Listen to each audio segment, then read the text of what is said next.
Hey everyone, I'm Alex, and today I'll be ranking the bosses of Metroid Prime 3 from worst to best. Last time I talked Metroid, I said Metroid Prime 2 was my favorite. After replaying Prime 3 for this video, I must say that while I still love 2, I actually love 3 even more. 3 is not without its faults, such as a sloggy early game and excessive handholding, but I'd say that the fantastic environment design and fun abilities more than make up for it. Before I get into the list, it's worth noting that I do personally count the Steam Lord as a boss, since he just really feels like one to me, even though he's technically more of a mini-boss. With that introduction out of the way, it's time to zero in on the bosses and see how they stack up.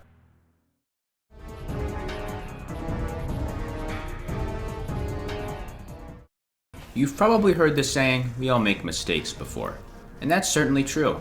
Jack and I sometimes forget to end our videos with deuces, and I even forgot to censor an instance of Jack saying the dreaded S word back in our Arkham Knight video, for example. But something else to consider is the magnitude of the error. While it's not helpful to beat yourself up over every last failure you make, bigger screw-ups should inspire self-reflection in anyone looking to learn from their failings. And following this train of thought, the poor individuals at Retro Studios who have the misfortune of being credited with creating Mognar have a lot of soul-searching to do. Mognar is an obnoxious, lengthy blunder of a boss fight that starts off promising, but by the end leaves me feeling bored and angry at the same time, which is a rather odd pairing of emotions to come out of anything with. As the first big Leviathan Seed boss, you might come in with big expectations, especially after eyeing the amazingly intricate and strange interior of the seed within which Mognar is housed. When you first see him just standing there, there's a rush of excitement as you realize you'll be fighting one of those massive war golems you've seen all over during your time on Brio. This excitement is promptly dragged outside, beaten, defecated on, and then unceremoniously disposed of into a storm drain as you realize the entire fight revolves around shooting some red orbs, made worse by a series of increasingly maddening caveats that make this way more tedious and irritating than it sounds. I'll just list them all right off the bat so you have them in mind while I explain everything else. Firstly, shooting it until it breaks is only half the job. Afterwards, you need to sacrifice an energy tank to enter hyper mode, shoot the interior of the orb's housing socket, and then keep this up until it's out of commission. This must be done 4 times, not just 3 as it may seem, since there's a rather elusive one on his back as well. This probably hasn't set off any alarm bells yet, so let me add the crucial piece of information that ties it all together. You can only come in here with a maximum of 5 energy tanks. As in, you need to sacrifice 4 to even kill him, leaving a maximum of 1 to actually spend on evading his moves. This is total BS, and I'm amazed that there isn't more hate for this boss than I've seen. The margin for error is incredibly small, and while you can get health back in a few ways like breaking his orbs while he recovers them, it's not common enough to be all that viable. Oh yeah, that's another thing I need to touch on. He can regenerate his orbs. He does this in groups of 2, so while you can usually stop 1, he's usually going to get 1 back if he does this move, which is cheap as hell. This will set you back like a full minute in terms of finishing the fight, which as you can guess feels much longer when you're actually playing the game. It's a bummer this fight is so unenjoyable, because I think there really is a good boss fight hidden in here if you fix some of the major problems. He's got some neat attacks like the crystals he pulls down, needing to bomb the foot crystals gives some nice rare combat use to the morph ball, and he's got a sick design as I already mentioned. So it really is incredible that despite all this, they managed to make Mognar as awful as he is.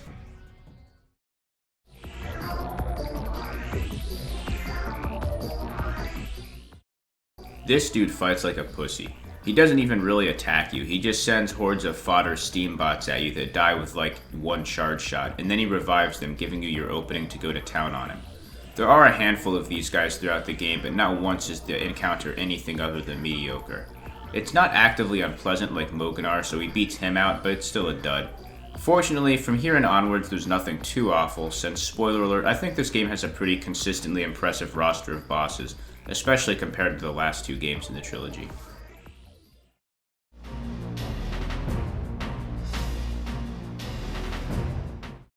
He's no Udex Gundyr, but as first bosses go, the Berserker Lord is still pretty cool. He makes a snazzy entrance by chucking some dude through a window and then jumping down to take on Samus, although as you'd expect, he's not too hard. In classic Metroid Prime boss fashion, he loves to spit gunk at you, which is easily avoided by strafing to the side.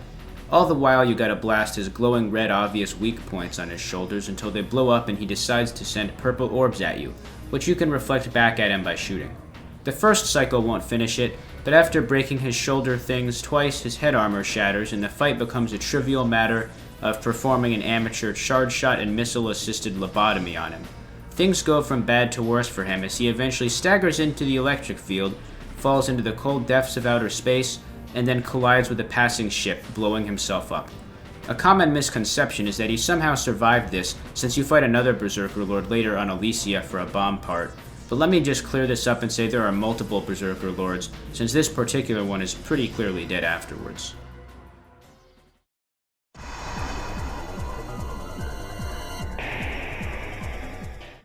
Thank God for the Nova Beam and X-Ray Visor. You don't have them in the first encounter with a Hatcher, of which there are 3, but the last 2 make for an amusing anticlimactic bout, sort of like the Electrocutioner from Arkham Origins, if you know what you're doing. Literally just shoot them in the head once while using the X-Ray Visor and they instantly die. It's hilarious and I love it. The actual fight is less fun, honestly. You just shoot the tentacles, which are super annoying to hit in my opinion, until he's stunned and you can grapple lasso one off his main body. Rinse and repeat and he's toast. I mainly put him here because of how funny I think it is that the game lets you stunt on them so hard later, but the actual designed encounter is meh. I tend to dislike bosses that summon smaller enemies, so of course I'm not a fan of the Hatcher pissing out its spawn every few seconds to waste my time.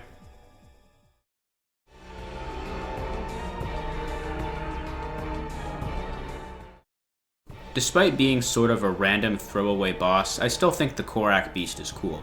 He demands the use of a lot of Samus's toolkit, which is a formula that tends to make for good memorable bosses, although the minimal story impact and small scale tone the quality down a good deal. To take it down, you gotta blast it when it opens its mouth, bomb its stomach, grapple lasso it onto its back 2 feet, and hyper mode blast its vulnerable stomach. It's quite a laundry list of stuff, which is compounded by the pirate Hussar riding on its top at first, although he dies pretty quick, which is sort of disappointing. I personally would have given half the health bar to the Hussar so he gets more time to shine with his energy lance attacks, which would have made for a more varied feeling 2-phase fight. It gets a bit repetitive since he has a really small moveset, but it's got enough going on to still be decent in my opinion.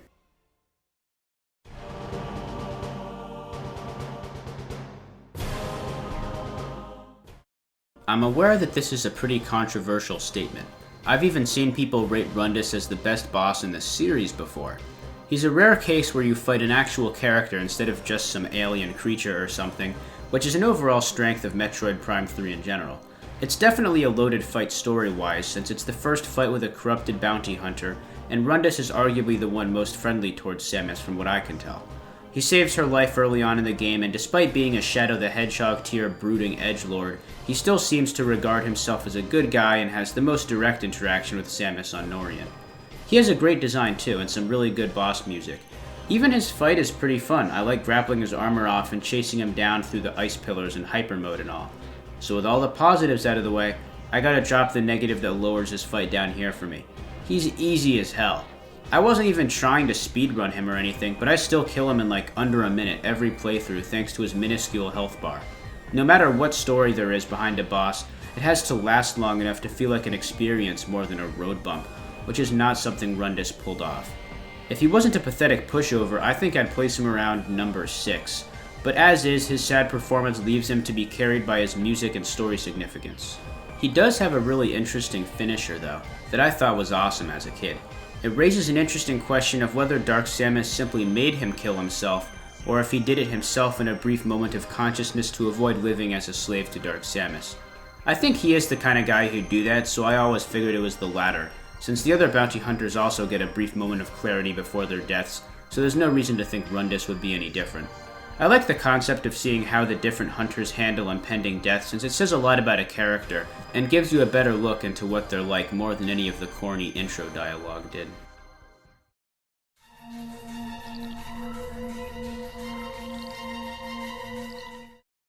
Helios, who looks a lot like a Bakugan to me, is sort of a weird boss. He's a boss that I'm still not totally fluent at fighting, just because I find it rather confusing. He's largely based around using the Seeker missiles to counter his moves, an ability I love, but the few attacks that aren't made that way are baffling to me, really. The one where he just rolls around the room in a ball feels like it's meant to be countered somehow, but for the life of me I've never been able to figure out how. It lasts so long that I always feel like I'm doing something wrong or that I'm supposed to blast him out of it somehow, but neither projectiles nor even the screw attack seems to really do anything. He's a lot like how the Grapple Guardian is in Prime 2 for me, where I have no idea what I'm doing, but eventually he just kinda dies. His music is really weird, it sounds like a harp or something, which is far from typical Metroid fare. Confusion aside, this fight is still fun enough and proof that being awkward isn't necessarily a death sentence for boss quality.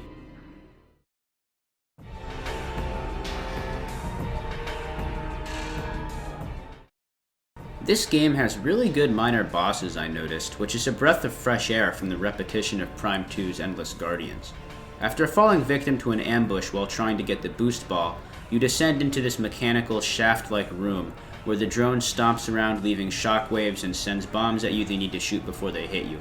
Similarly to the Metroid Hatcher, it's about shooting 3 appendages and then grappling the boss to weaken it, but this fight is undeniably better since it has much more going on than that basic premise. The room begins to fill with steam over time and becomes much harder to see, adding a nice chaotic feel to the fight and ramping up the challenge a bit. Another neat touch I only noticed looking over my footage is that all the big computer monitors in the background show a picture of Gore's face on them, just like the smaller ones throughout Elysia, which I always found to be really interesting for some reason. About as fun and intense as minor bosses can get, the defense drone is an impressive example of what can be done and a far cry in quality away from the crap the first 2 games had in this department.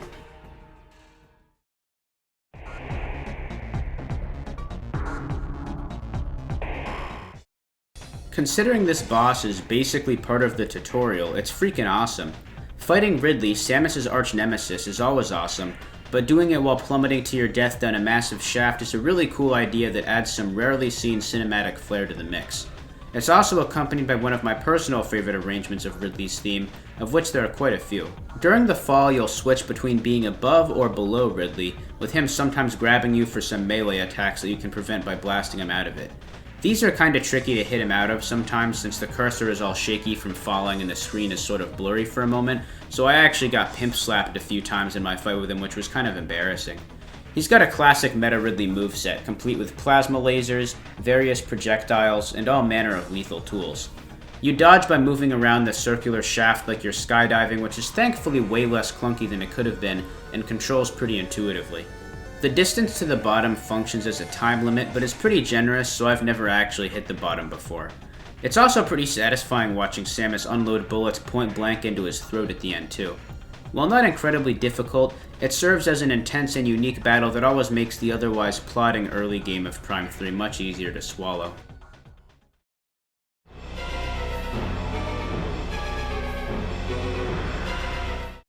The second bounty hunter fight to show up on my list is where I'd say stuff hits the great zone.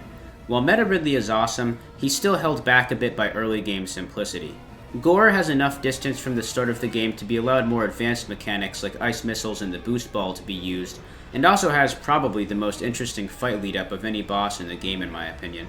Elysia is my favorite area in the game, and Gore really feels like he fits in well. It's neat how you can sort of track him throughout the area, and it's eerie seeing signs of him being just ahead of you as you progress. You can see his face all over the cameras for some reason and find his exoskeleton parked on the Spire dock with a scan revealing it's been recently used, which I liked. Eventually he confronts you in the Aurora unit chamber and severs the comm wires, delivering my favorite line in the game. Observe! I'm not sure what it is about this quote that I find so amusing, but the way he says, "Observe!" is kind of funny to me. I also just like how his voice sounds. Anyways, following his escape, he starts trashing your ship, and by the time you arrive, he's already done a number on it, and chucks it at you to start things off. The fight proper is fun too, although the music I'm not a big fan of. It doesn't sound very fitting to me and isn't particularly interesting either. That's the only major con to this fight in my opinion though. I really like how you take him out. You gotta freeze the fuel gel pools left by your ship so that when he dashes at you, he slips around and gets disoriented, allowing you to bust up his shield generator and blast away at his real body. He eventually sucks up all the fuel gel around half health and you gotta start bombing his robo-testicles to make him vulnerable instead. Here he starts using some new moves like a signature plasma beam, shooting missiles at you, and even a grappling weapon I didn't know he had until this playthrough if he catches you messing around in morph ball mode long enough. Like Rundus, he enters hyper mode in a last-ditch effort when he's almost dead, and Gore at least lives long enough for it to be worth noting. Only really changes his damage and defense stats, but it's sort of cool I guess. When you finally take him out, it's sort of unclear what he's trying to do, but to me it looks like he's converting into a ship form and trying to flee, although this fails and he gets blown up and his soul devoured by Dark Samus. As my favorite of the bounty hunters, Gore's fight definitely does him justice, but it's not as mechanically deep as some later game fights, putting him in the back end of my top 5.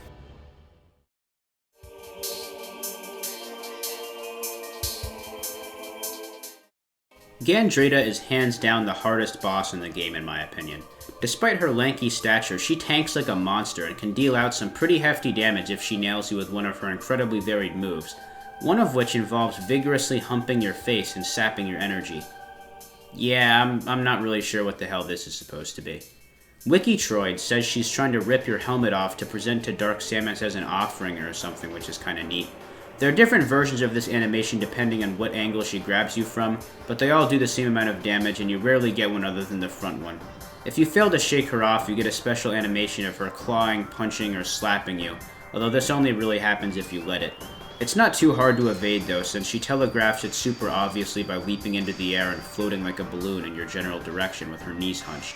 Her main gimmick is shape-shifting, as shown earlier when she disguises as a captured Galactic Federation trooper to lull Samus into walking into a trap. This means she can take the form of just about any enemy or boss, giving her an incredibly varied moveset compared to every other boss in the game. For example, Rundus, Gore, and a Berserker Lord are a few that she can emulate. She'll take damage the same way the person she's imitating does like this, so you just handle them like you did the original. Eventually, around 2/3 health, she takes down the walls, exposing the acid rain outside, which isn't a major difference, but you still need to pay some mind to not wandering out there while dodging after this happens, since it does insane damage. Her next phase change occurs at half health, roughly, where she begins to emulate Samus herself, which is cool. A neat fun fact is that Samus' final smash in Super Smash Bros. Brawl, the Zero Laser, is only actually ever used by Gandreda while mimicking Samus here. Samus herself never does anything even similar to it in any Metroid game. So that's some interesting trivia to know. Along with that, Gandreda can use the boost ball to zoom around, which is a bit hectic but easy enough to jump over. She'll transform back to her normal form eventually, but with a few new abilities. Now she can cloak in a way that makes you need to use the X-ray visor to see her, and eventually she starts activating hyper mode on occasion. Unlike with the other hunters, she has enough health to survive a pretty long time, so you'll need to put up with her hyper mode abilities for a decent while, which is when stuff starts getting stressful. Even with every possible energy tank at this point in the game, I barely came out on top at the end. And this was only on normal mode. My memories of this game on hyper mode difficulty were primarily me getting my face kicked in over and over. It's one of the only genuine challenges in this game, so I can appreciate the tension it brings as your health starts getting low. When she finally dies, she uncontrollably switches between different forms for a while before hauntingly switching to Samus herself, which prompts another rare reaction from Samus where you can see she looks away and clenches her fist in response. Having finally put her final comrade-in-arms down for the greater good, she soberly looks onward. Oh hey, the grapple voltage upgrade. Kick ass!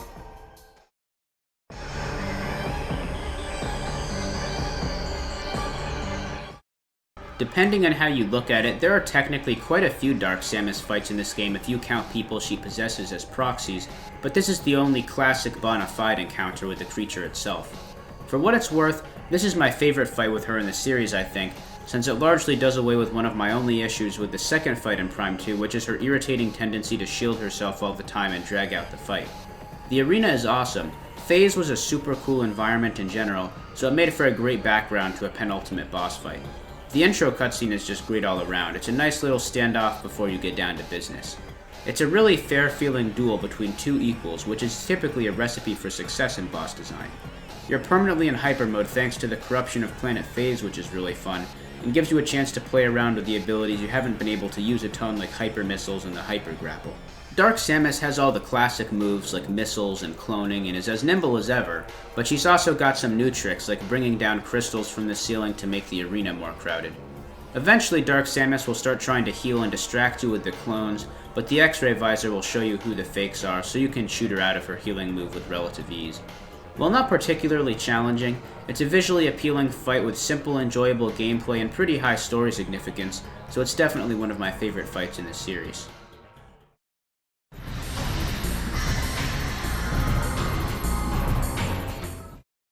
2 Ridley fights in one game? Hell yeah, no such thing as too much Ridley, so I'll take it. I suppose this is Retro Studios' way of compensating for the lack of Ridley in Prime 2, and it more than paid off here. This is probably my favorite Ridley fight to date. Considering the last two Seed Guardians were nothing too spectacular, it makes Omega Ridley stand out all the more as an intimidating and enjoyable finale to the pirate homeworld, helped by his fun-to-dodge moves and dynamic fight. He goes through a number of changes that force you to adapt and find a new way to damage him, which keeps it from ever feeling repetitive. He starts off with the typical Ridley fight strategy of shooting his mouth to make him rear up backwards so you can unload into his chest, but he wises up this time around and summons some nifty phasite armor that makes it impossible to hit with conventional weaponry. Fortunately, you're packing the Nova Beam, which definitely doesn't fall under the classification of conventional weaponry, and can hit the joints of his armor if you use the X-ray visor to locate them. Enough of this will shatter his new armor, and now you've got to use Hyper Mode to further damage his ever-present chest wound. To compensate for losing his armor, Ridley picks up some new moves like a flying attack, and becomes a bit more defensive than before. Keep up the pressure and he'll blow up into a cloud of Phazon that Samus then absorbs. I honestly have no idea how Ridley survives this to show up in Super Metroid. I know it's a gag that he never dies or always gets cloned or whatever, but this death looked especially final to me. There are some theories about how it technically doesn't happen on camera or whatever, but those are pretty tenuous. Not that I care in particular, his fantastic fight more than makes up for whatever confusion his supposed death introduces to the overall series lore.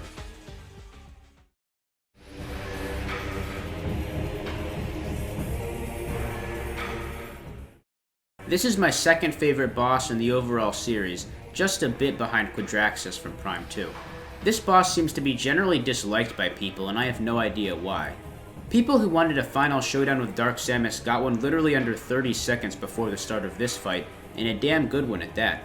This is a more creative and interesting finale than that would have been in my opinion, for a few reasons. One, it had a sneakily good build-up. It had been mentioned a few times before that the space pirates stole the Aurora unit from the GFS Valhalla, but it was likely something that most players just ignored since it didn't seem immediately relevant to the story. This is a great way to explain a lot of plot points, like how Dark Samus was able to launch Leviathans with pinpoint accuracy to planets all over the universe. A hyper-advanced biological supercomputer is an answer that's pretty believable, and there's even a reason given for how the space pirates acquired this technology, so it doesn't feel like an ass pull. The design of the corrupted unit is pretty cool too in my opinion. I'm a big fan of cyborg type designs, so this big old brain in a robot thing is right up my alley. It reminds me a bit of the works of H.R. Geiger, who if you didn't know is the creator of the Xenomorph monsters from the Alien movie franchise. He's got some really neat art that definitely inspired some of the Metroid series. If you don't believe me, Ridley is named after Ridley Scott, director of Alien. Just some neat trivia. Anyways, the fight is pretty engaging too. It's got a varied moveset of flashy attacks and isn't overly tedious or drawn out like the fight with Metroid Prime and Prime 1 for example. To take it down, you've got to shoot those tentacle-like things that pop out of the holes in order to open up a glowing yellow spot that you just want to nail with a hyper missile. This stuns the Aurora unit and lets you grapple its noggin open to reveal its brain. If it wasn't incredibly obvious, you then shoot the brain with everything you have to damage it. While trying to do this, you're contending with lasers, missile barrages, and Dark Samus clones, which usually just toss missiles towards you and boost ball around the arena aimlessly, so they don't prove to be a major threat. Enough punishment shatters the spinal cord for some reason. I'm not sure why shooting the brain would cause that, but regardless, I'm glad they made this fight a two-phaser, so I'm not complaining. Now you can damage the unit whenever you want as long as you can get a line of sight to the back of its flying head, which is easier said than done since it tends to turn to face you. It's easily stunnable though by dodging or countering his attacks like some missiles and bombs it drops. Sometimes you can nail it mid-attack in the case of the laser move or the crazy spin attack, although not for a very long period of time. Eventually, you'll short-circuit Unit 313 and along with it kill Dark Samus once and for all, ending the Phazon saga spanning 3 whole games. I for one think this was a great finale and was happy with how it all played out. Now we just have to wait and see what Prime 4 will bring, assuming it ever comes out. With Prime 3 finished, this is the end of my series on the Metroid Prime Trilogy bosses, which I hope you all enjoyed. I love to hear other people's rankings, so drop yours if you wanna. Next week, Jack is tackling the bosses of Star Wars: The Force Unleashed, so stay tuned for that. Deuces.